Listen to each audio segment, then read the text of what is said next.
오늘 아이폰을 껐다 켠 적 있으신가요? 이 질문은 안드로이드 사용자분들께도 드리는 거예요. 진정하세요. 저장 공간을 정리하거나 앱을 종료하라는 얘기가 아니에요. 제가 말하는 건 집에 있는 어떤 가전제품이 멈췄을 때 하는 아주 간단한 일인데 거의 아무도 자신의 모바일 기기에는 하지 않는 일이에요. 껐다가 다시 켜는 거죠. 단지 이것만 일주일에 한 번만 해도 그 영향이 너무 커서 미국 국가안보국 NSA조차도 공식적으로 이걸 하라고 권장할 정도예요. 이 영상에서 아이폰을 재시작할 때 내부에서 정확히 무슨 일이 일어나는지 보여드릴게요. 왜 성능이 좋아지고 배터리가 더 오래가며 심지어 기기의 보안까지 강화되는지 설명해 드릴 거예요.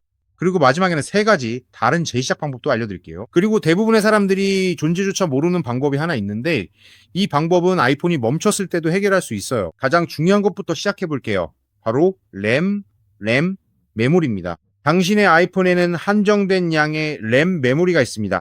이 메모리는 여러 작업을 동시에 실행할 수 있게 해주는 역할을 해요. 그래서 제가 사파리와 음악 앱 그리고 제미나 앱을 동시에 사용할 때 램 메모리를 사용하고 있는 거예요. 최신 모델들은 8기가 램을 가지고 있고 구형 모델들은 4에서 6기가 램을 가지고 있어요. 이 메모리는 늘릴 수가 없습니다. 이제 이렇게 생각해 보세요. 아이폰의 램 메모리는 여러분의 작업용 책상과 같아요. 여러분이 앱을 하나 열 때마다 책상 위에 문서를 하나씩 올려놓는 것과 같습니다. 처음에는 모든 게 정돈되어 있지만 며칠이 지나면서 종이가 쌓여서 더 이상 제대로 일할 공간이 없어지죠. 아이폰을 재시작하는 것은 책상을 한 번에 완전히 치우는 것과 같습니다.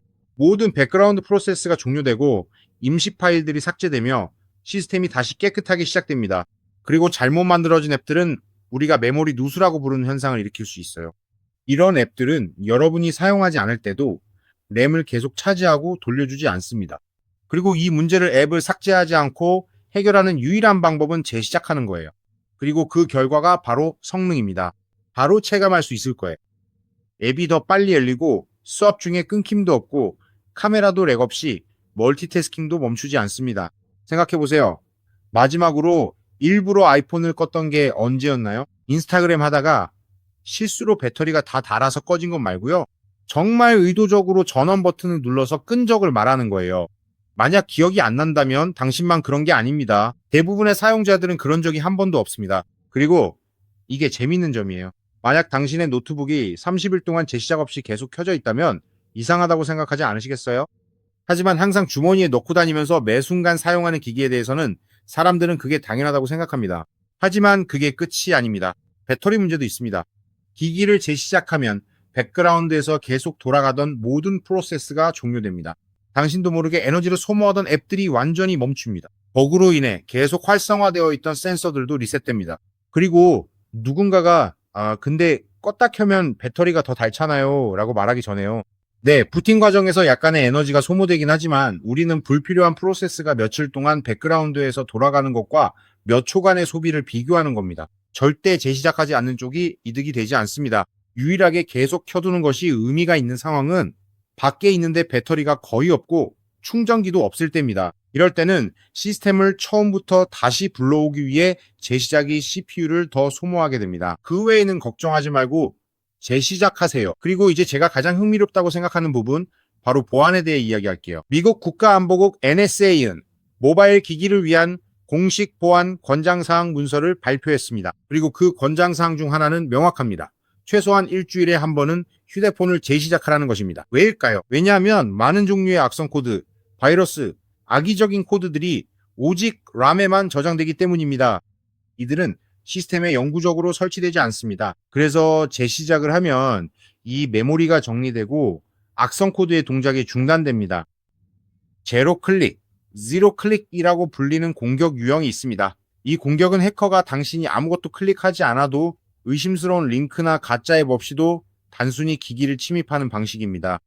그리고 NSA는 휴대폰을 주기적으로 재시작하는 것이 이러한 유형의 공격을 차단하는 데 도움이 될 수 있다고 말합니다. 이것이 마법 같은 해결책은 아니지만 추가적인 보호 계층이 될 수 있고 비용도 들지 않으며 2초밖에 걸리지 않습니다. 그리고 사람들이 잊기 쉬운 2가지 추가 보너스가 있습니다. 첫 번째는 연결성입니다. iOS를 재시작하면 모든 시스템 파일이 다시 로드되고 네트워크 연결이 초기화됩니다. 와이파이가 불안정하거나 블루투스가 연결되지 않거나 휴대폰 신호가 잡히지 않을 때 대부분은 간단한 재시작으로 해결됩니다. 두 번째는 온도입니다. 아이폰이 이유 없이 뜨거워진다면 백그라운드에서 불필요한 작업이 실행 중일 수 있습니다. 재시작으로 모든 걸 종료하면 프로세서도 쉴 수 있습니다. 냉각 효과는 확실히 느껴집니다. 그리고 마지막으로 업데이트입니다. 일부 iOS 앱 업데이트는 재시작 후에야 완전히 적용됩니다. 그래서 만약 한 번도 재시작하지 않았다면 보안 업데이트가 반쯤만 적용된 버전을 사용하고 있을 수도 있습니다. 이건 쉽게 피할 수 있는 위험입니다. 그럼 이제 실전으로 들어가 보겠습니다. 아이폰 재시작 3가지 방법. 먼저 가장 간단한 전원 끄기죠. 측면 버튼과 볼륨 버튼을 함께 길게 눌러서 전원을 끕니다. 그리고 나서 5분 후에 측면 버튼을 눌러 다시 켜면 됩니다. 저는 완전히 리셋하기 전에 기기를 5분 정도 꺼진 상태로 두었다가 다시 켜는 것을 추천합니다. 이건 매주 한 번씩 해주는 게 좋다고 추천합니다. 두 번째 방법은 하드 리셋입니다. 볼륨 업, 볼륨 다운, 그리고 측면 버튼을 차례로 누르세요. 그럼 제가 시범을 보여드릴 테니 잘 보세요. 전원을 끄려면 밀어주세요 라는 화면이 나타나면 바로 실행하시면 됩니다. 그리고 세 번째, 영상 시작할 때 약속드렸던 Assistive Touch를 이용한 하드 리부트입니다. 이 방법은 휴대폰 전체를 재시작하지 않고도 램을 더 깊게 정리해줍니다.